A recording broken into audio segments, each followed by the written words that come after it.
La période du 11 au 15 mars 2019 marque la semaine boursière. Mesdames et messieurs, c'est un plaisir de vous retrouver pour partager avec vous le bilan des cotations au niveau de la Bourse régionale des valeurs mobilières. Vous suivez Business Matin spécial bourse sur Business 24 Africa. Bienvenue à toutes et à tous.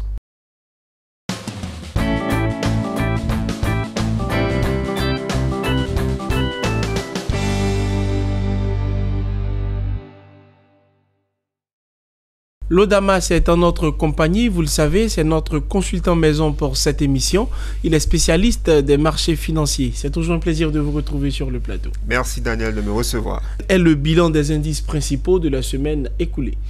Alors, en ce qui concerne les indices principaux, il faut retenir que le BRVM10 est passé de 170,20 à 169,01 points, soit une baisse hebdomadaire de 0,70%. Le BRVM Composite a clôturé à 173,96 points, soit une chute hebdomadaire de 0,53%. Quel est le bilan des indices sectoriels ? Au niveau des indices sectoriels, il faut retenir que le BRVM Industrie a enregistré une hausse hebdomadaire de 0,88%. Le BRVM Service Public a progressé de 0,14%. Le BRVM Finance a observé une régression hebdomadaire de 1,60%. Le BRVM Transport a augmenté sa valeur de 0,49%. Le BRVM Agriculture a observé un repli hebdomadaire de 2,48%. Le BRVM Distribution a fait preuve d'une évolution de 0,08% et le BRVM Haute Secteur a trébuché de 5,88%. Cap à présent sur les 4 plus fortes variations de la semaine écoulée. Alors l'Odamas, qu'est-ce qu'on retient des 4 plus fortes performances de la semaine? Alors en ce qui concerne le marché des actions, la plus importante progression a été notée sur la valeur NEISEDA Côte d'Ivoire qui est passée de 255 à 330 francs CFA, soit une hausse hebdomadaire de 29,41%. Le titre Air Liquide Côte d'Ivoire a clôturé à 490 francs CFA, soit une amélioration de 19,51%. La valeur Nestlé Côte d'Ivoire est passée de 825 à 955 francs CFA, soit une progression de 15,76%. Et on termine avec le titre Filtisac Côte d'Ivoire qui est passé de 1250 à 1365 francs CFA, soit une hausse hebdomadaire de 9,20%. Et quel point fait-on des 4 plus fortes baisses de la semaine? Alors, la plus importante chute du marché des actions a été enregistrée sur la valeur SICABL Côte d'Ivoire qui a terminé son parcours en affichant une cotation de 1115 francs CFA, soit une chute hebdomadaire de 14,23%. La valeur NCA Banque Côte d'Ivoire est passée de 4550 à 4000 francs CFA, soit un repli hebdomadaire de 12,09%. Le titre Sucrivoire Côte d'Ivoire a clôturé à 905 francs CFA, soit une baisse de 9,05%. Et on termine avec la valeur Unilever Côte d'Ivoire qui est passée de 5135 à 4750 francs CFA, soit une régression de 7,50%. Alors l'Odamas, la semaine du 11 au 15 mars est à son terme. Il y a forcément des valeurs à surveiller. Quelles sont-elles?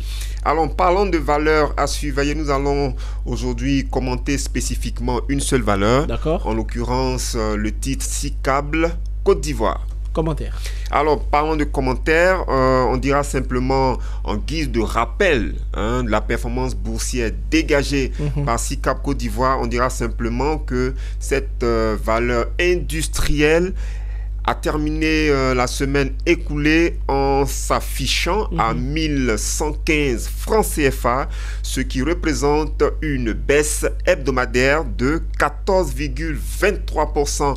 Mais en prenant pour repère la fin de l'année 2018, le titre SICAB Côte d'Ivoire brandit actuellement un taux de variation de 12,63%.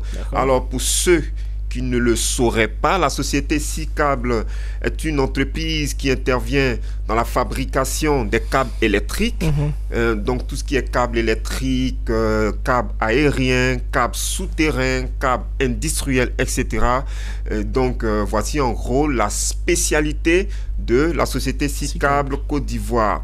Alors Daniel, l'élément, pour ne pas dire l'information primordiale concernant cette entreprise, c'est qu'en fait, elle vient de rendre public ses états financiers relatifs donc à l'exercice 2018. D'accord. Et parlant donc de ces chiffres, il faut savoir que la société SICAB Côte d'Ivoire a terminé l'exercice 2018 avec un chiffre d'affaires de 9,07 milliards de francs CFA, soit une progression de 4,25%. La marge commerciale s'est améliorée de 20,45%, Daniel, pour se retrouver à 960 millions de francs CFA.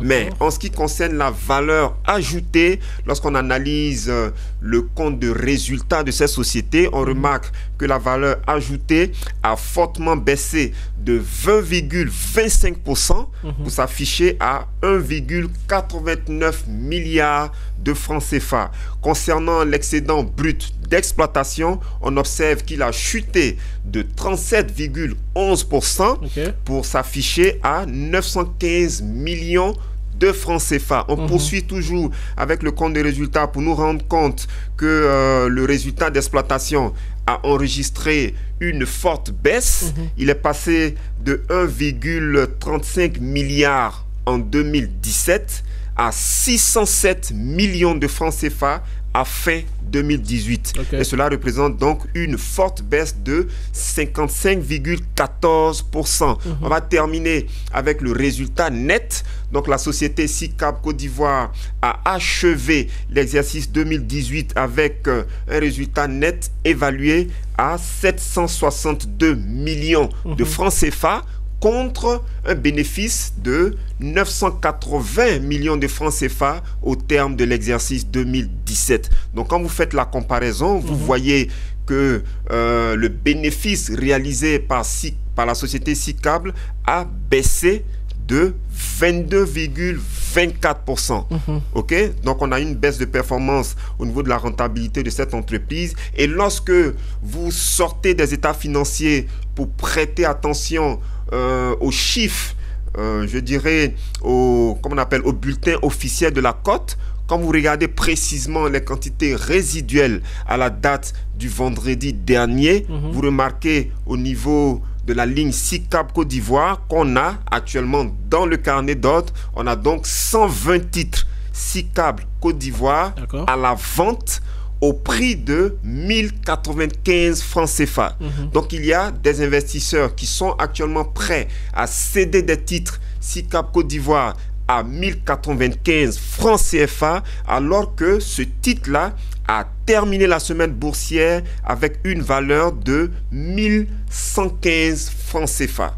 En gros, on remarque donc que certains investisseurs sont prêts à céder des titres SICAB Côte d'Ivoire avec une valeur qui est pratiquement inférieure au cours de clôture de cette société.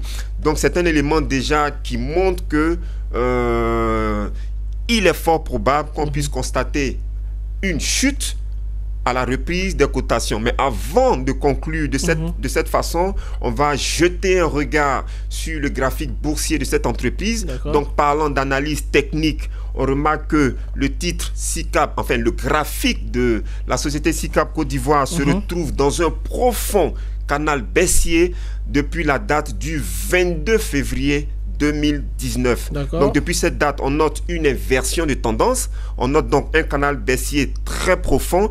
Et quand vous placez les bandes de Bollinger, vous voyez que depuis le 22 février 2019, la bande de Bollinger supérieure joue un peu un rôle de résistance au niveau du graphique boursier de la société SICAP Côte d'Ivoire. Et donc, on voit clairement que la tendance baissière est très forte depuis le 22 février 2019. Et lorsque vous placez un autre indicateur technique qu'on appelle le parabolique SAR, on remarque donc que depuis le 22 février aussi, on remarque donc l'apparition des points de l'indicateur technique appelé la parabolique SAR. Donc, on remarque donc l'apparition de ces points-là au-dessus du graphique boursier de la société SICAP Côte d'Ivoire. Et en analyse technique, lorsque les points de la parabolique SAR apparaissent au-dessus du graphique, cela signifie simplement que nous sommes dans une forte tendance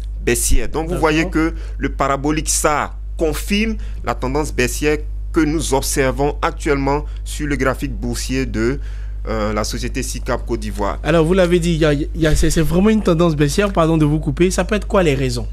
Les raisons, nous pensons que les chiffres rendus publics par la société SICAP Côte d'Ivoire, c'est-à-dire les états financiers de l'exercice 2018, sont un peu... j'ai envie de dire, inférieur aux attentes du marché. D'accord. Vous voyez, et cela a eu un impact négatif d'une certaine façon sur la performance boursière de cette société. Vous voyez que par exemple, les titres, enfin ces chiffres-là ont été rendus publics le vendredi dernier et le titre SICAP Côte d'Ivoire a terminé la semaine boursière écoulée avec un taux de variation de moins 14,23%, soit la plus forte baisse hebdomadaire au niveau du marché des actions. Donc probablement cette baisse de performance, notamment au niveau du résultat net, au niveau du résultat d'exploitation et également au niveau de l'excédent brut d'exploitation et même au niveau de la valeur ajoutée. Donc cette baisse de performance affichée par le compte de résultat de cette société a certainement eu un impact négatif sur les motivations, sur les intentions de certains détenteurs des titres SICAP Côte d'Ivoire. Alors, Lodamas, après tout ce constat fait, quelles peuvent être les prévisions pour la valeur SICAP Côte d'Ivoire? Alors, donc, en termes de prévisions, lorsque nous regardons un peu les états financiers brandis par cette société au sorti de l'exercice 2018, lorsque nous prêtons attention également au graphique boursier de cette valeur, nous pensons qu'il est fort probable que le mouvement de baisse qu'on observe actuellement sur SICAP Côte d'Ivoire, nous pensons donc qu'il est fort probable que ce mouvement-là se poursuive à la reprise des cotations.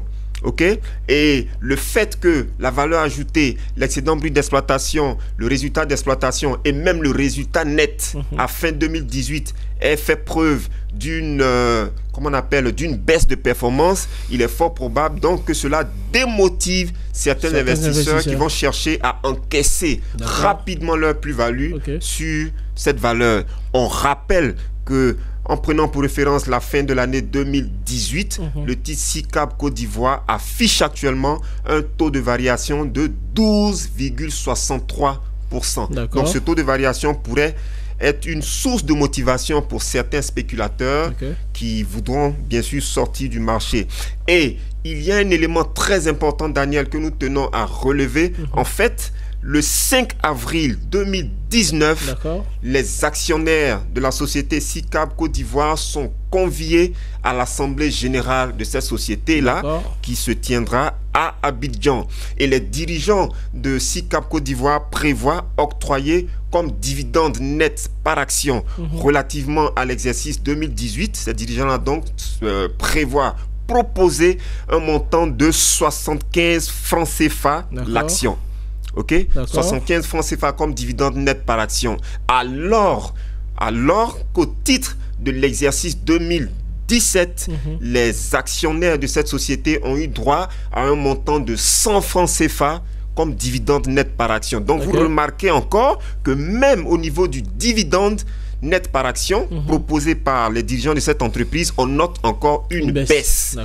Tous ces facteurs réunis pourraient vraiment favoriser la poursuite du mouvement baissier qu'on observe actuellement sur la valeur SICAP Côte d'Ivoire. Mesdames et messieurs, vous êtes sur Business 24 Africa et vous suivez Business Matin Spécial Bourse, émission qui se propose pour vous de faire le point des marchés financiers de la semaine écoulée.